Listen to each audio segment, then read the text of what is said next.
Padre, gracias por este tiempo. Yo me pongo en tus manos, Espíritu Santo, para que seas tú el que hables por mi boca.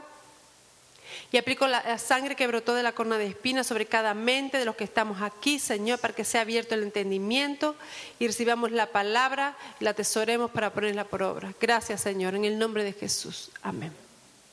Amén. Bueno, en el versículo 12 dice que nuestra lucha no es contra personas de carne y de hueso, ¿verdad? Dice que son contra principados, contra potestades, contra los gobernadores de las tinieblas de este siglo, contra huestes espirituales de maldad en las regiones celestes. Es decir, nuestra lucha es contra demonios, ¿verdad? Es espiritual, contra los demonios que están en las regiones celestes. Y las regiones celestes es el segundo cielo. ¿Ve? Ahí en el segundo cielo es donde están los demonios. El primer cielo es la atmósfera que vemos, cuando miramos al cielo y vemos, o sea, la atmósfera ese es el primer cielo. El segundo cielo es donde están los demonios. Y el tercer cielo es donde está el trono de Dios. Dice que Pablo fue arrebatado al tercer cielo, ¿verdad? Bueno, pues el arma principal que tenemos los hijos de Dios es la oración. La oración. ¿Por qué? Porque cuando oramos, los ángeles se ponen en movimiento a nuestro favor. Hebreos dice que los ángeles están para servirnos a nosotros, los hijos de Dios. Lo vamos a leer. Eso está en Hebreos 1, 13 y 14. Hebreos 1, 13 y 14. Dice así: pues ¿a cuál de los ángeles dijo Dios jamás, siéntate a mi diestra, hasta que ponga a tus enemigos por estrado de tus pies? ¿No son todos espíritus ministradores enviados para servicio a favor de los que serán herederos de la salvación? Eso somos nosotros. En Nueva Traducción Viviente dice: por lo tanto, los ángeles solo son sirvientes, espíritus enviados para cuidar a quienes heredarán la salvación. Es decir, nosotros. Me recuerdo de un libro que yo leí hace muchos años, se llama Ángeles en Misiones Especiales. Y ahí explica muy bien la misión de los ángeles. Me ayudó mucho ese libro a entender muchas cosas. Entonces, cuando nosotros oramos, los ángeles se movilizan para ayudarnos. Y esto también lo vemos en el Salmo 103. Busca conmigo el Salmo 103, 20-21. Lo hemos leído al principio del culto, que lo leyó Yamila. Dice: bendecid a Jehová vosotros sus ángeles, poderosos en fortaleza, que ejecutáis su palabra obedeciendo a la voz de su precepto. Bendecid a Jehová vosotros todos sus ejércitos, ministros suyos, que hacéis su voluntad. Es decir, los ángeles hacen la voluntad del Señor, las órdenes. Nueva Traducción Viviente lo dice así. Dice: alaben al Señor ustedes los ángeles, ustedes los poderosos que llevan a cabo sus planes, que están atentos a cada uno de sus mandatos. Dice: sí, alaben al Señor, ejércitos de ángeles que le sirven y hacen su voluntad. O sea que los ángeles están esperando la orden del Señor para hacer su voluntad y hacer lo que Él les pida. Bueno, entonces como cristianos que queremos hacer la voluntad de Dios, ¿verdad? En nuestras vidas tenemos una batalla cada día. Cada día tenemos una batalla, pero no la vamos a ganar con ametralladoras ni con cañones, ¿verdad? Sino que la vamos a ganar de rodillas en oración. La oración es el arma más poderosa que tenemos como hijos de Dios. Porque como hemos leído, cuando hacemos nuestras peticiones al Padre, en el cielo se desata o se activa un protocolo a nuestro favor, ¿verdad? Los ángeles comienzan a recibir órdenes para ejecutarlas, es lo que hemos leído. Y en la Biblia tenemos varios ejemplos donde podemos ver esto. Vamos a ver un ejemplo en la oración de Daniel. Busca conmigo Daniel, el capítulo 9, del 18 al 23. Aquí vamos a ver cómo los ángeles se movieron. Daniel 9. Daniel 9, 18 al 23. 9, 18 al 23. Dice: inclina, oh Dios mío, tu oído y oye, abre tus oídos y mira nuestras desolaciones y la ciudad sobre la cual es invocado tu nombre. Estaba orando al Señor, Daniel estaba orando por su país. Dice: porque no elevamos nuestros ruegos ante ti, confiado en nuestras justicias, sino en tus muchas misericordias. Oye, Señor, oh Señor, perdona presta oído, Señor, y hazlo. No tardes por amor de ti mismo, Dios mío, porque tu nombre es invocado sobre tu ciudad y sobre tu pueblo. Dice, aún estaba hablando y orando y confesando mi pecado y el pecado de mi pueblo Israel, y derramaba mi ruego delante de Jehová mi Dios por el monte santo de mi Dios. Aún estaba hablando en oración cuando el varón Gabriel, está hablando del ángel, él estaba orando, cuando el varón Gabriel, a quien había visto en la visión al principio, volando con presteza, vino a mí como a la hora del sacrificio de la tarde, y me hizo entender y habló conmigo diciendo, Daniel, ahora he salido para darte sabiduría y entendimiento. Y mira lo que dice, al principio de tus ruegos fue dada la orden y yo he venido para enseñártela, porque tú eres muy amado. Entiende pues la orden y entiende la visión. Y vamos a leer también el capítulo 10, el 11 hasta el 14, que otra vez él estaba orando. El 10 del 11 al 14 de Daniel dice, y me dijo, Daniel, varón muy amado, está atento a las palabras que te hablaré y ponte en pie, porque a ti he sido enviado ahora. Mientras hablaba esto conmigo me puse en pie temblando. Entonces me dijo, Daniel, no temas, porque, y mira, fíjate en esto, desde el primer día que dispusiste tu corazón a entender y a humillarte en la presencia de tu Dios, fueron oídas tus palabras. Y a causa de tus palabras yo he venido. Mas el príncipe del reino de Persia se me opuso durante 21 días. El príncipe del reino de Persia no se está refiriendo a una persona de carne y hueso. Se está refiriendo a un demonio, a un principado fuerte de ese país. Se me opuso por 21 días. Pero he aquí Miguel, otro arcángel, uno de los principales príncipes, vino para ayudarme. Y quedé allí con los reyes de Persia. He venido para hacerte saber lo que ha de venir a tu pueblo en los postreros días, porque la visión es para esos días. Entonces aquí vemos que por las oraciones de Daniel, los ángeles fueron movilizados para batallar por él, para llegar hasta él. En el capítulo 9:23 dice que al principio de sus ruegos ya fue dada la orden, ¿verdad? Y de una secuencia a otra, de un capítulo que hemos leído del 9 hasta el 10, pasan 3 años.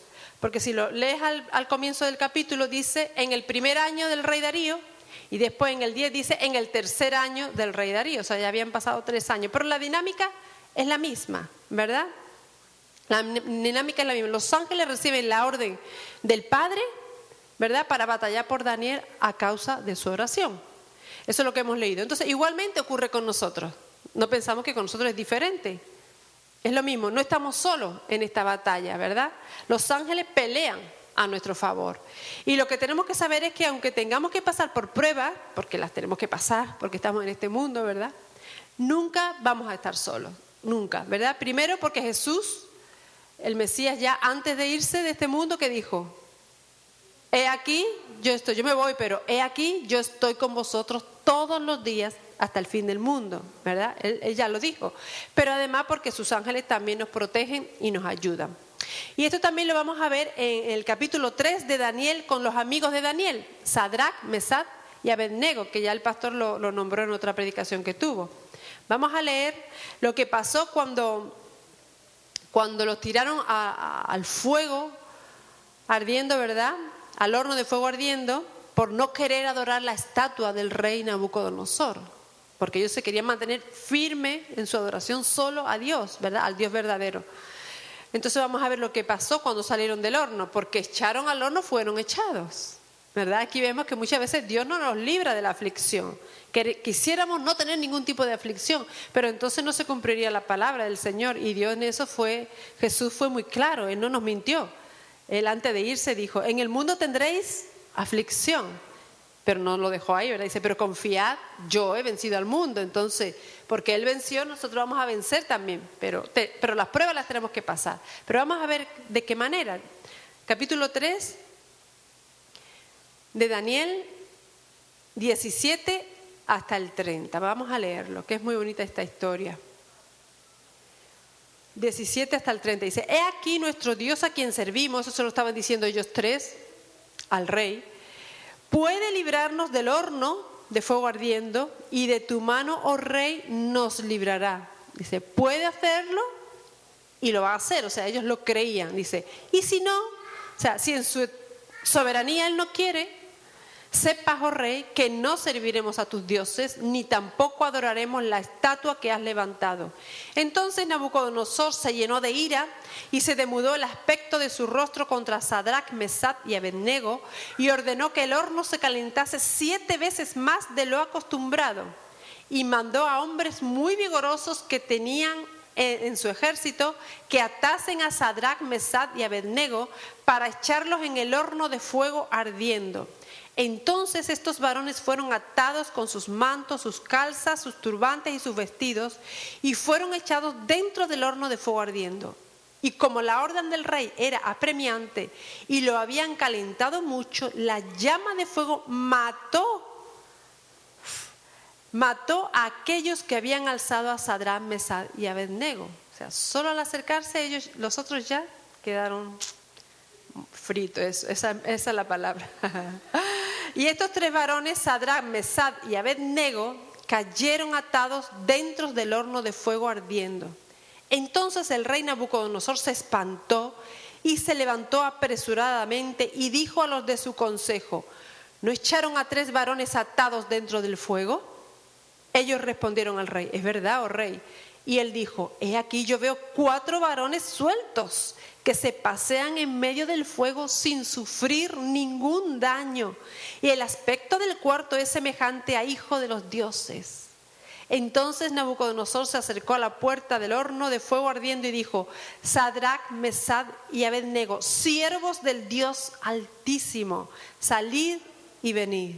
Entonces Sadrach, Mesach y Abednego salieron de en medio del fuego, y se juntaron los sátrapas, los gobernadores, los capitanes y los consejeros del rey para mirar a estos varones. Querían comprobar qué había pasado. Dice: cómo el fuego no había tenido poder alguno sobre sus cuerpos, ni aun el cabello de su cabeza se había quemado. Fijar lo que es un pelo, que nada más que se acerca un poquito al calor, pues no, ni uno se había quemado. Dice, sus ropas estaban intactas y ni siquiera olor a fuego tenía. Ni siquiera olor a fuego, ¿verdad? Que cuando pasamos por algo, por una hoguera o simplemente un espeto de sardina por ahí, por el paseo marítimo, al final acabamos oliendo a humo. Pues no, ellos ni olor a fuego tenían. Dice, entonces Nabucodonosor dijo: bendito sea el Dios de ellos, de Sadrach, Mesach y Abednego, que envió su ángel. ¿Ves? Otra vez, que envió su ángel y libró a sus siervos que confiaron en él, y que no cumplieron el edicto del rey y entregaron sus cuerpos antes que servir y adorar a otro Dios que su Dios. Por lo tanto, fíjate lo que hizo el rey: decreto que todo pueblo, nación o lengua que dijere blasfemia contra el Dios de Sadrach, Mesach y Abednego sea descuartizado y su casa convertida en muladar, por cuanto no hay Dios que pueda librar como este. Fijaros. Entonces el rey engrandeció a Sadrach, Mesach y Abednego en la provincia de Babilonia. Qué relato más tremendo, ¿verdad? Aquí vemos también una de las razones por las que vienen las pruebas a nuestras vidas. Y es que como hijos de Dios sí tenemos que pasar por pruebas, pero es para que los que nos rodean le den la gloria a Dios. Fijaros que ellos pasaron esa prueba, pero por ellos confiar en Dios, el rey Nabucodonosor tuvo que reconocer que el único Dios verdadero, el que podía librar de esa manera, era el Dios de ellos, era Jehová, los ejércitos, ¿verdad? Entonces, la fe, ellos sabían, ellos confiaron completamente de que Dios los iba a librar, pero si no era así, no les importaba. Ellos solo iban a adorar a su Dios. Así que la fe es el ingrediente que no puede faltar cuando estamos orando, ¿verdad? Sin fe no oremos, ¿verdad? Cosas maravillosas pasan cuando oramos con fe, creyendo que nuestro Dios es todopoderoso y además es un Padre bueno. Eso es muy importante, saber que nosotros le oramos a un Padre bueno, un Padre bueno. Él moviliza a su ejército de ángeles para que peleen por nosotros y nos ayuden pues de muchas maneras. Ahora vamos a ver un ejemplo, eso es en el Antiguo Testamento. Ahora vamos a ver un ejemplo en la iglesia primitiva. Segundo punto, para los que están tomando nota. Ahora es la oración, antes era la oración de Daniel, ahora es la oración de la iglesia a favor del apóstol Pedro. Y vamos a ver lo que pasó con el apóstol Pedro. Eso está en Hechos 12, del 1 al 5. Hechos 12 del 1 al 5 y dice: en aquel mismo tiempo el rey Herodes echó mano a algunos de la iglesia para maltratarles y mató a espada a Jacobo, hermano de Juan.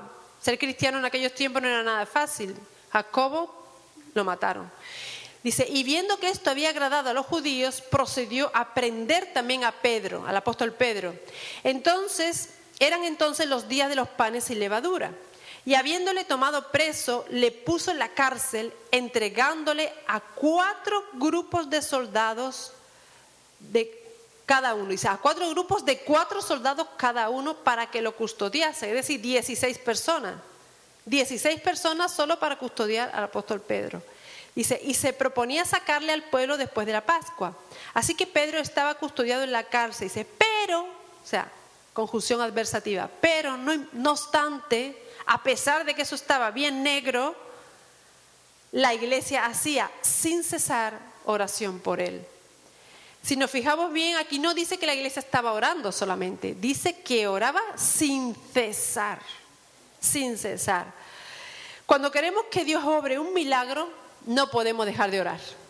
Si queremos un milagro, no podemos cansarnos de orar, ¿verdad? Y yo creo que ellos estaban orando por Pedro como nosotros lo estamos haciendo por Laurencita. Claro que no lo estarían haciendo hora por hora, pero siempre había un grupo de gente orando. Ellos no paraban, dice que oraban sin cesar. Y claro, cuando los hijos de Dios oran sin cesar, pues los milagros ocurren. Y ocurrió un milagro y vamos a ver qué es lo que pasó con Pedro. Es del 6 al 17. Dice, y cuando Herodes le iba a sacar aquella misma noche, estaba Pedro durmiendo entre 2 soldados. Encima tenía un soldado a cada lado, custodiado, sujeto con cadenas, estaba amarrado, sujeto con cadenas, y los guardas delante de la puerta custodiaban la cárcel.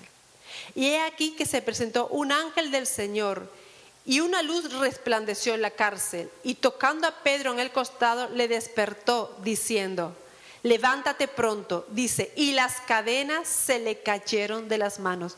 ¿Qué es una cadena para nosotros los humanos? Algo que nosotros con nuestra fuerza no podemos quitar. O sea, una cadena para nosotros es un imposible. ¿Pero qué es una cadena para Dios? Pues como un hilo, nada. Se cayeron solas, dice. Le dijo el ángel, cíñete y átate las sandalias. Y lo hizo así. Y le dijo, envuélvete en tu manto y sígueme. Y saliendo le seguía. Pero no sabía que era verdad lo que hacía el ángel, sino que pensaba que veía una visión. Habiendo pasado la primera y la segunda guardia, había 16 personas pendientes de Pedro, llegaron a la puerta de hierro que daba a la ciudad. Ahora había una puerta de hierro. ¿Y qué es una puerta de hierro para nosotros con un cerrojo de hierro? Otro imposible, porque nuestras fuerzas humanas no pueden con una puerta de hierro. Pero dice, para Dios, ¿qué pasó? Que se abrió por sí misma. Seguramente Dios dio la orden y la puerta se abrió. Y salidos pasaron una calle y luego el ángel se apartó de él. El ángel, una vez que termina, los ángeles no se ponen a conversar y ¿qué te ha parecido? No, nada. Llegan, hacen su labor y se quitan de en medio. La gloria siempre es para Dios. Los ángeles no tienen que recibir gloria ninguna, los ángeles, ni nosotros tenemos que hablar con los ángeles para nada. Nosotros sí le pedimos al Padre que mande sus ángeles, pero nosotros no nos podemos hablar con los ángeles, ¿vale? Eso está prohibido. Dice, Pedro, volviendo en sí, dijo, ahora entiendo verdaderamente que el Señor ha enviado su ángel y me ha librado de la mano de Herodes y de todo lo que el pueblo de los judíos esperaba. Y habiendo considerado esto, llegó a casa de María, la madre de Juan, el que tenía por sobrenombre Marco. La madre de Juan, Marco, es donde el aposento alto, donde también recibieron el bautismo del Espíritu, ¿os acordáis? Dice, donde muchos estaban reunidos, ¿qué estaban haciendo? Orando. Es decir, que el milagro había ocurrido mientras la iglesia estaba orando. ¿Ves? Cuando llamó Pedro a la puerta del patio, salió a escuchar una muchacha llamada Rode, la cual, cuando reconoció la voz de Pedro, de gozo no abrió la puerta, sino que corriendo adentro dio la nueva de que Pedro estaba a la puerta. Y ellos dijeron, estás loca. Pero ella aseguraba que así era. Entonces ellos decían, es su ángel. Qué duro. Mas Pedro persistía en llamar, el pobre ahí, llamando a la puerta. Y cuando abrieron, le vieron y quedaron atónitos. Pero él, haciéndole con la mano señal de que se callasen, les contó cómo el Señor le había sacado de la cárcel. Cómo el Señor, ¿ve? No le dio la gloria al ángel. Él dijo, cómo Dios me ha sacado. Ha usado el ángel, pero fue Dios, ¿verdad? Y dijo, haced saber esto a Jacobo y a los hermanos. Y salió y se fue a otro lugar. Bueno, la verdad es que la iglesia primitiva vio este milagro porque no cesó de orar para que sucediera el milagro, ¿verdad? Dios le dio la orden a su ángel para que fuera a rescatar a Pedro a causa de las oraciones de la iglesia. Y esto también, hay una parábola que Jesús les enseñó. ¿Por qué ellos estarían haciendo esto? Porque vieron el imposible tan grande que había. Sin embargo, no cesaron de orar, seguían creyendo. ¿Por qué? Porque Jesús antes de irse les dio una parábola y les enseñó algo. Y ellos habían aprendido bien la lección y por eso lo hicieron. Mira, esta es la lección que le dio. Estuvo en Lucas 18 del 1 al 8. Ahí está lo que Dios le dijo, lo que Jesús le dijo antes de irse. Y ellos lo tomaron. Por eso es que estaban orando sin cesar. Lucas 18 del 1 al 8 dice: también le refirió Jesús una parábola sobre la necesidad de orar siempre y no desmayar. No desmayar, diciendo, había en una ciudad un juez que ni temía a Dios ni respetaba a hombre. Había también en aquella ciudad una viuda, la cual venía a él diciendo, hazme justicia de mi adversario.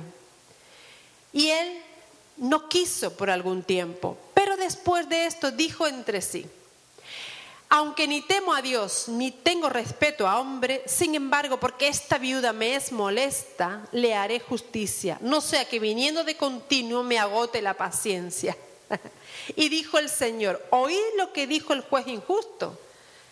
¿Y acaso Dios no hará justicia a sus escogidos, que claman a Él día y noche? ¿Se tardará en responderles? Os digo que pronto les hará justicia. Qué bueno, ¿no? Dice, pero cuando venga el Hijo del Hombre, ¿hallará fe en la tierra? Jesús les enseñó mediante esta parábola que no hay que desmayar, ¿verdad? Cuando la respuesta se tarde, hay que seguir orando, hay que seguir clamando, de día y de noche, si queremos ver ese milagro. Y es muy significativo cómo termina esa parábola. Dice, cuando venga el Hijo del Hombre, o sea, al final de los tiempos, ¿hallará fe en la tierra? Es decir, ¿habrá hijos de Dios que sigan creyendo en el poder de la oración, no importando lo que vean sus ojos físicos? Porque muchas veces nuestros ojos físicos ven cosas horribles. Y yo puedo decirlo, soy testigo del proceso de Laurencita, porque hemos podido, como pastores, podíamos entrar a la UCI a cualquier hora. Y hemos entrado muchas veces, casi todos los días hemos estado ahí. Y hemos visto un proceso muy duro, muy duro. Lo que vieron la gente que fuera a visitarla ayer, eso es gloria bendita.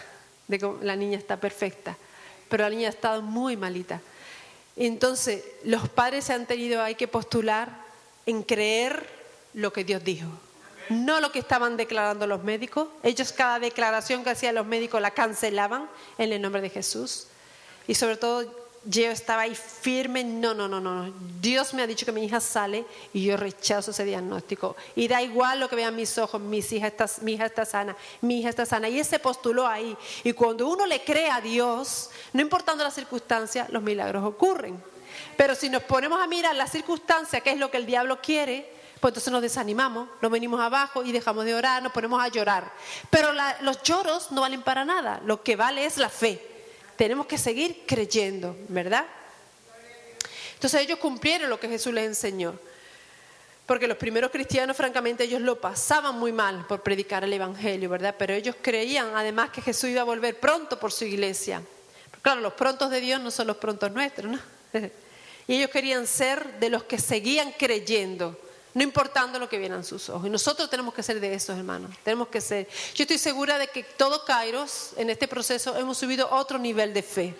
Porque yo no creo que este proceso sea solo para la familia Hernández, es para todo Kairos. Todos nos hemos unido en oración creyendo, porque yo creo que de ninguna de nuestras bocas ha salido nada negativo. Todos hemos ido declarando vida, declarando salud, rompiendo los decretos del diablo. Los diagnósticos del diablo lo hemos roto por el poder de la sangre de Jesús y hemos creído solo la palabra de Dios. Y eso es muy importante, ¿verdad? Y el apóstol Pedro hemos visto que estaba doblemente custodiado y también con cadena, o lo que hemos dicho, que era humanamente imposible que él pudiera salir de ahí. Pero por eso la iglesia oraba sin cesar, porque sí tenía un Dios que todo lo podía. Como humanos decía, es que es imposible. O sea, si ellos se dejaban llevar por lo que pensaban, su mente humana, o por lo que veían sus ojos, dirían, es imposible que pueda salir. Custodiado por 16 personas, con cadenas en sus manos y en sus pies, con una puerta de hierro. Humanamente eso es imposible, pero ellos seguían creyendo. Pero nuestro Dios es todopoderoso y lo puede hacer. Y lo hizo y mandó su ángel, ¿verdad? Lo hizo. Él obró un milagro tremendo. Y al principio, ¿qué pasó? Que no se lo creían. Cuando llegó Pedro, al pobre ni le abrían la puerta. Rode de la emoción no abrió, pero es que los otros no se lo creían. Pero yo digo, bueno, no lo vamos a criticar, porque ¿qué pasa cuando tú estás orando por mucho tiempo por algo? Que cuando ocurre es como que no te lo crees, es como que sea bueno o sea malo, es como que lo niegas. El ser humano cuando le pasa algo así que no espera, lo primero es negarlo, ¿no? Psicológicamente lo dicen así, la negación. Y entonces, no puede ser. Pues sí, ya estaba ahí. Yo eso lo viví en mi familia, cuando mi hermano Pepe, después de estar 30 y tantos años orando por él, dijo que se bautizaba, era como, ¿ya? Era como, bueno, yo me lo creí porque me lo estaba diciendo él, pero yo llamo a mi madre y digo, mamá, que el niño dice que se bautiza y no me dices nada. Dice, ay, sí, pero es verdad. Es que estoy como que no me lo creo, es verdad que se bautiza. O sea, ella tampoco, no se lo creía mucho porque tanto tiempo orando, ¿verdad? Que cuando llega el de repente de Dios, ¿verdad? Hay un de repente y llegó. Y eso pasa, que cuando estamos orando creemos que nunca va a llegar, pero llega. Hay un de repente y llega. Y eso fue maravilloso, ¿verdad? Y a ellos les pasó. Vamos a ver ahora un tercer punto vamos a ver que hay muchos textos bíblicos donde Dios dice que siempre que clamemos a Él, Él nos va a oír. Siempre que clamemos, Él nos va a oír.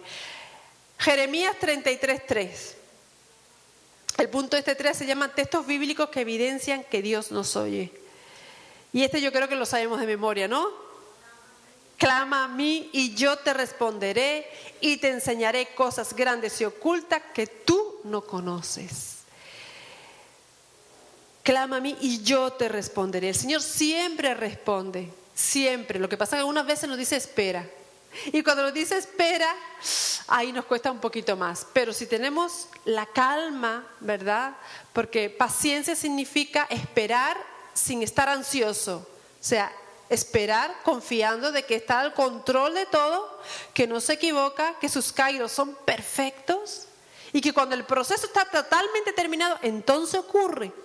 Porque para nuestros ojos físicos puede parecer que como que ya, yo creo que ya es hora, Señor, yo creo que ya. Nosotros le damos las sugerencias a Él, ¿no? Yo creo, Señor, que ya. Pero el Señor dice, no, todavía falta que ocurra tal y tal cosa.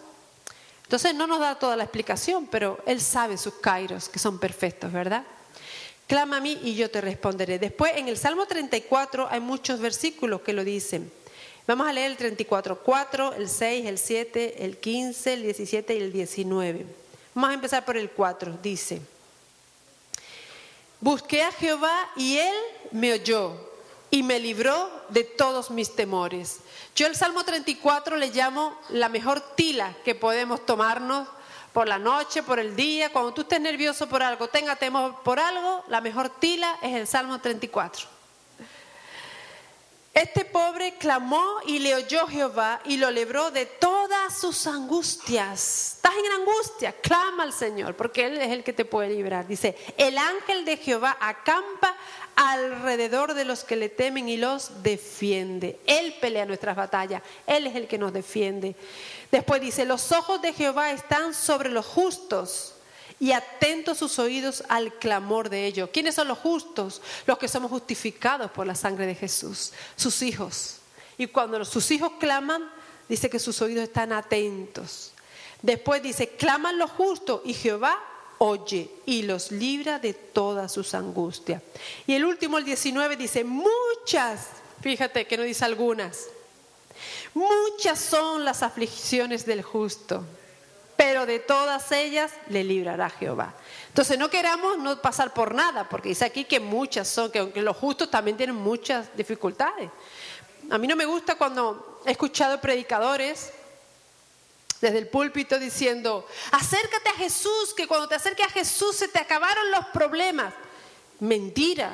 Y yo me entraba a levantar y decir, eres un mentiroso, no prediques así, porque esa no es la palabra de Dios. Eso no es verdad. Cuando uno se acerca a Cristo, a veces si los demás de la familia no son cristianos, se van a levantar en tu contra. En tu trabajo te van a tener problemas. Cuando tú quieras vivir santa y piadosamente, como dice la palabra, vas a padecer persecución. Esos son textos bíblicos que nos tenemos que saber. Pero en el mundo tendréis aflicción, pero confía, yo he vencido al mundo. O sea, Jesús es nuestra fuerza, Jesús es nuestro refugio, Él es el que pelea por nosotros, es el que hace todo. Entonces, no que no vayamos a pasar por problemas, porque mira que Sadrach, Mesach y Abednego tuvieron que caer al horno. Ellos tuvieron que creer que Dios lo iba a librar. Dice, pero si no, o sea, si en su soberanía no quiere, pues ahí moriremos, pero nos vamos con Él. Pero yo no voy a adorar, no, yo no voy a ser un idólatra, ¿verdad? Entonces, muchas son las aflicciones, pero de todas nos libra el Señor, de todas. Y quiero aclarar lo que es clamar, porque está hablando aquí mucho del clamor, claman los justos. ¿Qué es clamar? Clamar es a los gritos. Clamar no es una oración. Padre, si es tu voluntad, si tú me quieres sanar. No. Aquí dice clamar. Y clamar, vamos a ver lo que es clamar. Vamos a ver al ciego Bartimeo, cómo clamaba. Vamos a leerlo en Marcos 10, del 46 al 52.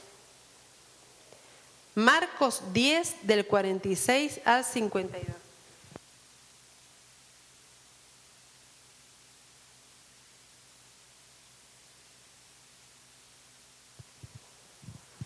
¿Ya lo tenéis? No, perdón, Marcos 10, del 46 al 52. Marcos 10, dice, entonces vinieron a Jericó, y al salir de Jericó él, está hablando de Jesús, él y sus discípulos y una gran multitud, Bartimeo el ciego, hijo de Timeo, estaba sentado junto al camino mendigando. Y oyendo que era Jesús Nazareno, empezó a dar voces y a decir, Jesús, hijo de David, ten misericordia de mí. Y muchos le reprendían para que callase. Dice, pero él clamaba mucho más. Eso es clamar. Hijo de David, ten misericordia de mí. Eso fue lo que hizo Bartimeo. Entonces Jesús, deteniéndose, mandó llamarle. Y llamaron al ciego diciéndole, ten confianza, levántate, te llama. Él entonces, arrojando su capa, se levantó y vino a Jesús. Respondiendo Jesús le dijo, ¿qué quieres que te haga? Es tremendo Jesús. Siempre dejando el libre albedrío a la persona. Iba a hacer lo que él le pidiera.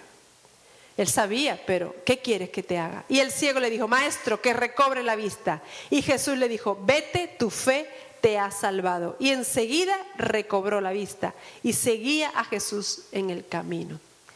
Así que ya hemos visto lo que es clamar. Clamar es a los gritos, a desesperar. Yo te puedo decir que yo sé lo que es clamar, a los gritos.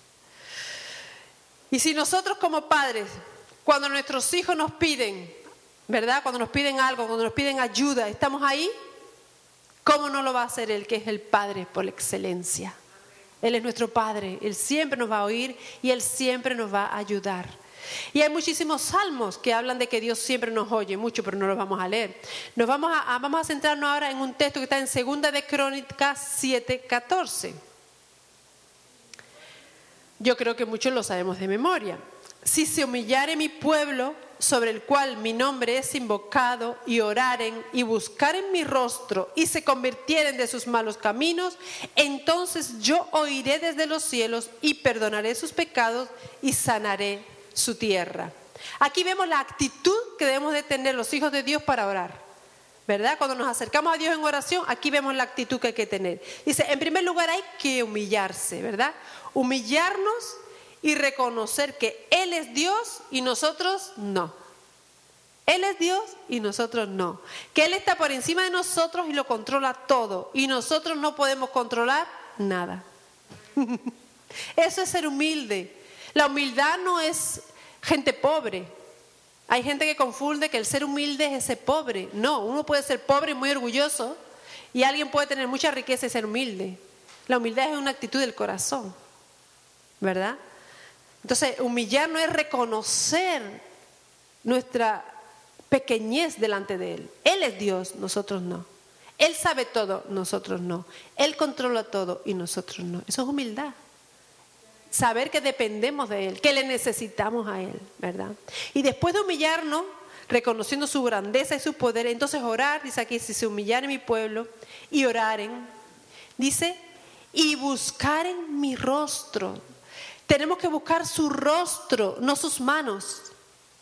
Porque mucha gente solo quiere las bendiciones, busca las manos de Dios, las bendiciones, ¿qué Dios me puede dar? Me voy a acercar a Él para que ver qué Dios me da.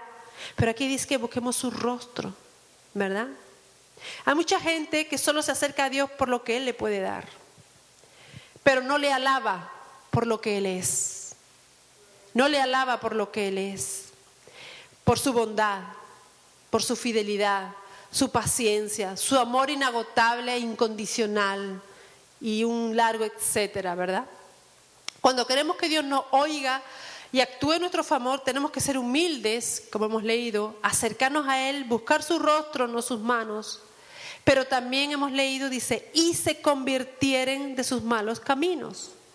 Y se convirtieren de sus malos caminos. O sea, si al orar recordamos que hay algo que estamos haciendo mal en nuestras vidas, si cuando te pones en oración, ahí el Espíritu Santo te hace recordar que algo anda mal, ahí tenemos que arrepentirnos, pedir perdón y decidir no volverlo a hacer. Entonces, cuando Dios dice que va a oír y va a actuar en nuestro favor. Porque mientras que nosotros seamos conscientes que estamos haciendo algo mal, pero no queramos dejar de hacerlo, las oraciones no pasan del techo. ¿Somos conscientes de eso?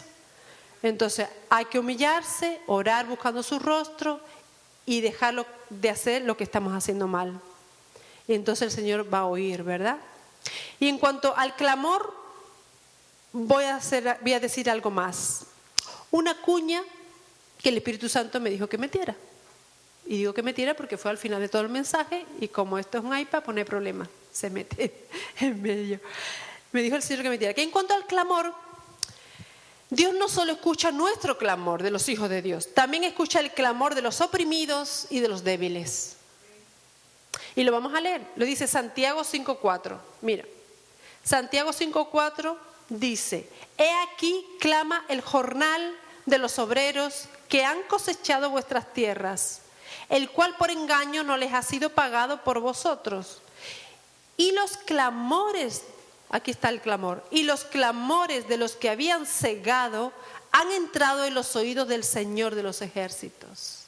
Y eso está en el Nuevo Testamento, pero vamos a ver que está totalmente en consonancia con el Antiguo. En Deuteronomio 24, 14 y 15, viene a ratificar esto mismo que dice Santiago. No oprimirás al jornalero pobre y menesteroso, ya sea de tus hermanos o de los extranjeros que habitan en tu tierra dentro de tus ciudades.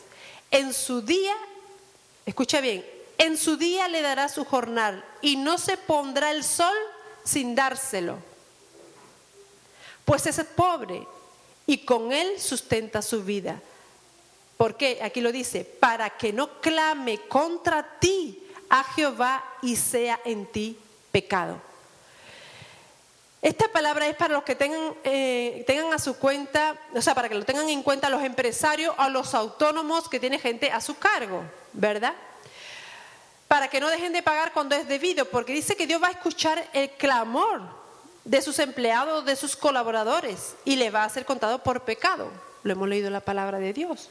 Entonces, si quieres que te vaya bien en tu empresa, paga cuando es debido y no retengas el pago de nadie a tu cargo, ¿vale? Eso dice la palabra de Dios y dice Dios hoy. Y el que tenga oídos para oír, oiga, y el que se lo tenga que aplicar, se lo aplique, y si no es para ti, pues no pasa nada.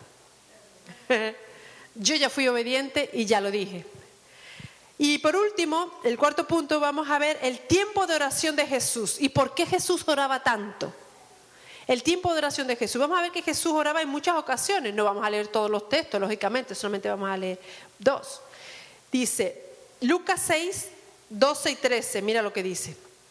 En aquellos días, él fue al monte a orar y pasó la noche orando a Dios. Toda la noche se la pasó orando Jesús. Y cuando era de día, llamó a sus discípulos y escogió a 12 de ellos, a los cuales también llamó apóstoles. Aquí vemos a Jesús con una tremenda responsabilidad al día siguiente, que era la de elegir quiénes de sus discípulos iban a ser los 12 apóstoles.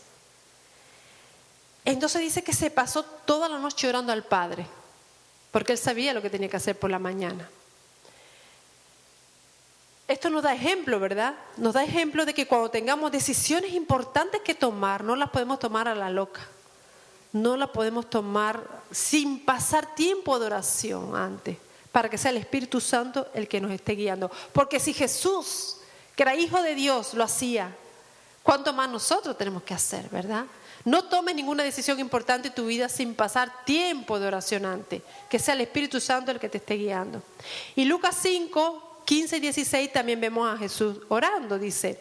Pero su fama se extendía más y más, y se reunía mucha gente para oírle y para que le sanase de sus enfermedades. Todos los enfermos y los endemoniados iban para ser sanados. Dice, mas él se apartaba a lugares desiertos y oraba. Se tenía que ir a lugares desiertos porque es que la gente no paraba de buscarlo. Entonces él se iba hasta el desierto para poder orar, para poder estar con su Padre. ¿Por qué oraba tanto Jesús? Con esto vamos a terminar. ¿Por qué oraba? Por 3 razones. Jesús oraba primero porque disfrutaba de la comunión con el Padre. Él disfrutaba.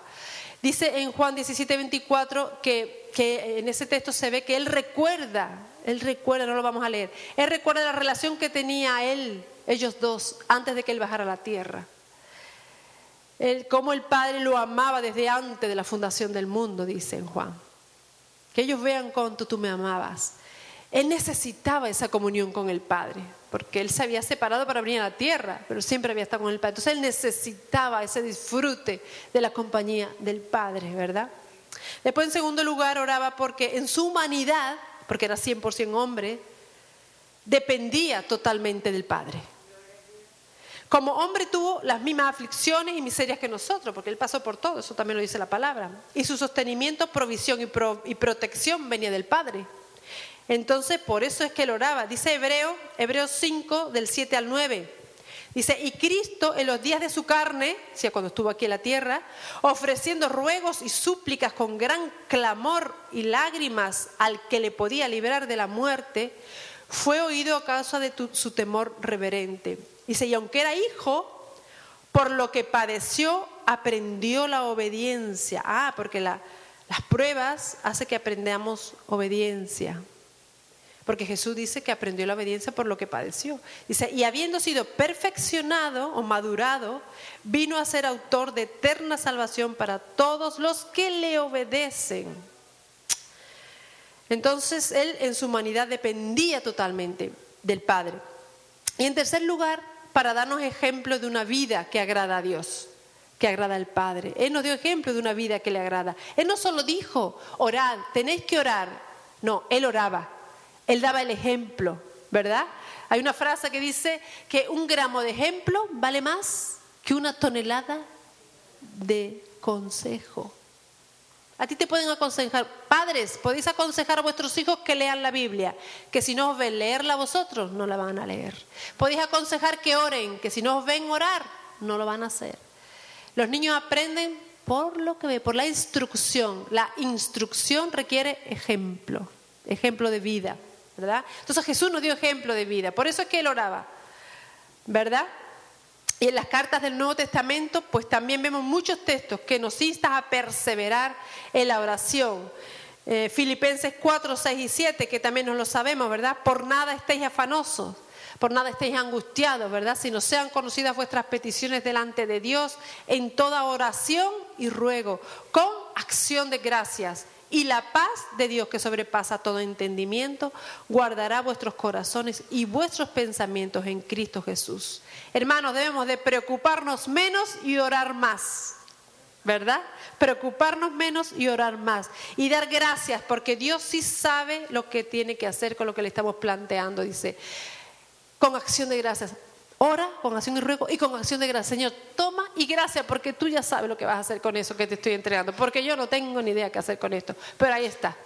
No voy a estar angustiado con eso, te lo entrego. Y cuando realmente lo entregamos de verdad, viene paz a al corazón primeramente y a los pensamientos. Porque muchas veces los pensamientos no paran. Y no podemos ni siquiera dormir porque los pensamientos dan vuelta. Pero cuando le entregamos todo a Dios, ahí sí podemos dormir, ¿verdad? Y mira lo que dice Primera de Juan 5, 14 y 15. Este es precioso, dice. Y esta es la confianza que tenemos en Él, que si pedimos alguna cosa conforme a su voluntad, Él nos oye. Y si sabemos que Él nos oye, en cualquier cosa que pidamos, sabemos que tenemos las peticiones que le hayamos hecho. Así que si estamos en comunión con el Espíritu Santo, vamos a pedir conforme a su voluntad, no vamos a andar pidiendo tonterías, vamos a pedir lo que realmente está en la perfecta voluntad de Dios y eso sí o sí lo vamos a recibir, sin ninguna duda, ¿verdad? Así que la fe es la que hace que oremos esperando la respuesta sin ningún tipo de duda. Y no hagamos como dice Santiago, ¿no? 1:7 dice que el que duda, ¿qué va a recibir el que duda? Nada. Es como la ola del mar, ¿no? Que va y que viene. Y dice, no piense el que dude que va a recibir algo, no va a recibir nada. Así que tenemos que tener fe con convicción, ¿verdad? Entonces ya a modo de conclusión, ya hemos visto lo que sucede cuando oramos, ¿verdad? Que el Padre ordena a sus ángeles a pelear por nosotros, a ayudarnos, ¿verdad? Como hemos visto en el caso de Daniel y de sus amigos. Y también en el caso del apóstol Pedro, cómo fue milagrosamente liberado de la cárcel por la oración hecha de la iglesia sin cesar, ¿verdad? Y el Señor Jesús nos ha dado ejemplo de una vida de oración. ¿Para qué? Para que lo imitemos y podamos vivir en el poder del Espíritu Santo. Él vivía en el poder del Espíritu Santo porque cada día Él se llenaba del Espíritu Santo. Pero ¿qué es lo que nos ocurre a los hijos de Dios? No a todos, pero a la gran mayoría. Y es que solo lo buscamos a Dios en una oración sin cesar cuando ocurre cosas que se nos escapan de nuestro control. Y entonces necesitamos la ayuda de Él. Con urgencia además. Ahí sí que le clamamos. Pero es que Él quiere que le busquemos a Él, que busquemos su rostro para poder disfrutar de su compañía. No solamente el momento de prueba. Claro que el momento de prueba Él va a estar ahí y Él quiere que le oremos. Claro que sí. Pero no solo le busquemos en esos momentos malos. Busquémosle siempre, siempre. Para tener esa relación de amistad que Él desea. Él quiere tener una relación de amistad. Una relación que ya no necesite que tú te pongas de rodillas. Hay gente que si no cierra la puerta y se pone de rodillas en su habitación con alabanza, no conecta, no consigue que el Espíritu Santo sentirlo y que le llene, que su oración llegue al Padre. Pero cuando tú ya eres amigo del Espíritu Santo, tú oras en cualquier momento, en cualquier lugar, y tú lo sientes en cualquier momento y en cualquier lugar, no necesitas más nada. En esa relación de amistad estás todo el día hablando con Él. Y no necesita, claro, hacemos también lo de la puerta cerrada porque siempre es necesario, pero no es que si no lo hago yo ya no siento al Espíritu Santo. No, yo le siento fregando platos, yo le siento en cualquier momento conduciendo, en cualquier momento yo siento al Espíritu Santo. Porque es una relación de amistad que hemos cultivado, que en cualquier momento yo puedo hablar con Él y ya estoy conectada con Él, no necesito escuchar 3, 4, 5 alabanzas para poder conectar. No, yo ya estoy conectada todo el día. Desde que me levanto y abro los ojos, yo ya estoy conectada con Él. Pero eso hay que fomentarlo, ¿verdad? Entonces por eso no esperemos a pasar prueba para dedicar tiempo de calidad a la oración, sino que hagámoslo cuando todo va bien, para crecer en intimidad con el Espíritu Santo de Dios. Porque Él es el que nos ayuda en todo, ¿verdad? Y Él es el que nos lleva a toda la verdad. ¿Hay algo que no sabes? Pregúntaselo. Él siempre te va a llevar a la verdad, de todo, de lo que tú necesites. Proponte en tu corazón, yo te hago un reto. Proponte en tu corazón hacer del Espíritu Santo tu mejor amigo.